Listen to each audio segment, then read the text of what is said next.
Phishing ഹാർബറിൽ പോയി നേരിട്ട് എങ്ങനെയാണ് മീൻ വാങ്ങിക്കുന്നത് എന്ന് നിങ്ങൾ കണ്ടിട്ടുണ്ടോ?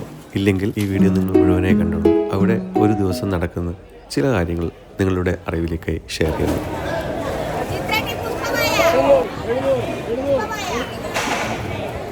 ബോട്ടുകളിൽ നിന്ന് ലേലത്തിനുള്ള സാമ്പിൾ എടുത്ത് ആദ്യം തന്നെ ലേലത്തുക ഉറപ്പിക്കുന്നു. അതിനുശേഷം ബൾക്കായി ഓഫ്ലോഡ് ചെയ്ത് ബോക്സുകളിൽ നിറച്ച് അതാത് സ്ഥലത്തേക്ക് എക്സ്പോർട്ട് ചെയ്യുന്നു. ചില്ലറ വിൽപ്പന ലേലങ്ങളും ഇതിനിടയിൽ നടക്കും.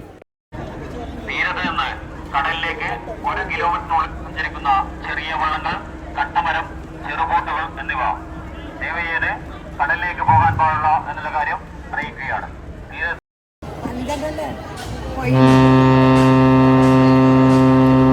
കോസ്റ്റ് ഗാർഡിൻ്റെ അറിയിപ്പിന് ശേഷം തിരിച്ചു വരുന്ന ബോട്ടാണ് നിങ്ങളിപ്പം കാണുന്നത്.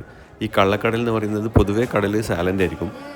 പെട്ടെന്ന് കടലിൻ്റെ സ്വഭാവം മാറും. തിരമാല ഉയരത്തിൽ വന്ന് നമ്മളെ കടലിൻ്റെ ഉള്ളിലേക്ക് വലിച്ചു കൊണ്ടുപോകും. അതിൽ നിന്ന് രക്ഷപ്പെട്ടു പോരുക എന്ന് പറയുന്നത് കുറച്ച് റിസ്ക്കാണ്. അങ്ങനെ ഈ കടലിൽ പെട്ടിട്ട് തന്നെ കുറച്ച് പേര് ഇവിടുന്ന് കാണാതായിട്ടുണ്ട്. ഈ കാണുന്നത് പണ്ട് ആർക്കും വേണ്ടാത്ത മത്തിയായിരുന്നു. കാണുന്നുണ്ടോ നിങ്ങൾ? ലേലത്തിന് പോകുന്ന പ്രൈസ് ഈ തട്ടിയിരിക്കുന്നത് 2,400 ലേലം വിളിക്കുന്നത്. ഈ ചെമ്മീനൊക്കെ കയറ്റിപ്പോകുന്ന ചെമ്മീനാണ്. ഡിമാൻഡ് അനുസരിച്ചിട്ട് ഇവിടുന്ന് എക്സ്പോർട്ടും ഇവിടത്തേക്ക് ഇമ്പോർട്ടൊക്കെ ചെയ്യാറുണ്ട്. കയറ്റി അയക്കേണ്ട ചെമ്മീന് ഐസ് ഇട്ടിട്ട് പ്രിസർവ് ചെയ്യുന്ന മെത്തേഡാണ് നിങ്ങളിപ്പോൾ കാണുന്നത്. ലെയറായി ചെമ്മീൻ തട്ടി കൂട്ടയിൽ തട്ടിയിട്ട് ഓരോ ലെയറായിട്ട് ഐസ് ഇട്ട് പിന്നെ അത് ബോക്സിലേക്ക് നിറച്ച് ട്രക്കിലേക്ക് ലോഡ് ചെയ്യുക ചെയ്യുക.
മീൻ പൊതുവെ ഇന്ന് കുറവായിരുന്നു. പക്ഷേ അതുകൊണ്ട് തന്നെ നമുക്ക് ഭയങ്കര തീ വിലക്കാണ് ഈ ഞണ്ട് കിട്ടിയത്.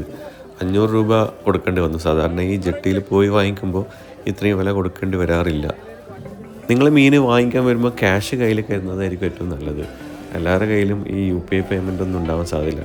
പിന്നെ ഒരു കവറ് കയ്യിൽ കരുതുന്നത് നല്ലതായിരിക്കും. പക്ഷേ സാധാരണ നമ്മൾ കവറ് വാങ്ങിച്ച് പോയി കഴിഞ്ഞാൽ മീൻ കിട്ടാറില്ല. അതൊക്കെ ഒരു ഭാഗ്യം പോലെയാണ്. ചില സമയത്ത് നല്ല മീൻ കിട്ടും, ചില സമയത്ത് വീട്ടിൽ നിന്ന് കവറ് കൊണ്ടുപോയി കഴിഞ്ഞാൽ ചിലപ്പോൾ മീൻ കിട്ടാതെ വെറും കൈയോടെ മടങ്ങി വന്ന ദിവസങ്ങളുണ്ട്.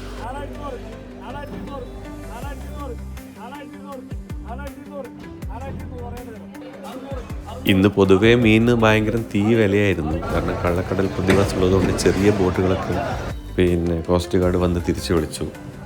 ഈ കാണുന്ന പ്ലാറ്റ്ഫോം കണ്ട ഇതിൻ്റെ മുകളിൽ തട്ടിയിട്ടാണ് ശരിക്കും ലേലം വിളിക്കേണ്ടത്. എൻ്റെ ഒരു അഭിപ്രായത്തിൽ ആൾക്കാർ ചവിട്ടി നടക്കുന്ന സ്ഥലത്ത് മീനിട്ട് ലേലം വിളിക്കുന്നതിനെക്കാട്ടി നല്ലത് ഇതിൻ്റെ മുകളിലിട്ട് വിളിച്ച് കഴിഞ്ഞാൽ നമുക്ക് കുറച്ചുകൂടി ഹൈജീനിക്കായിട്ട് വാങ്ങിക്കാൻ പറ്റും. നമ്മളെന്തായാലും ഞണ്ട് വാങ്ങി വീട്ടിലെത്തി. നല്ല ഞണ്ടായിരുന്നു, നല്ല ബിഗ് സൈസ് ഞണ്ട്. വീഡിയോ ഇഷ്ടമായെങ്കിൽ നിങ്ങളുടെ കമൻറ്റ് രേഖപ്പെടുത്തണം. ലൈക്ക് ചെയ്ത് സബ്സ്ക്രൈബ് ചെയ്ത് സപ്പോർട്ട് ചെയ്യണം.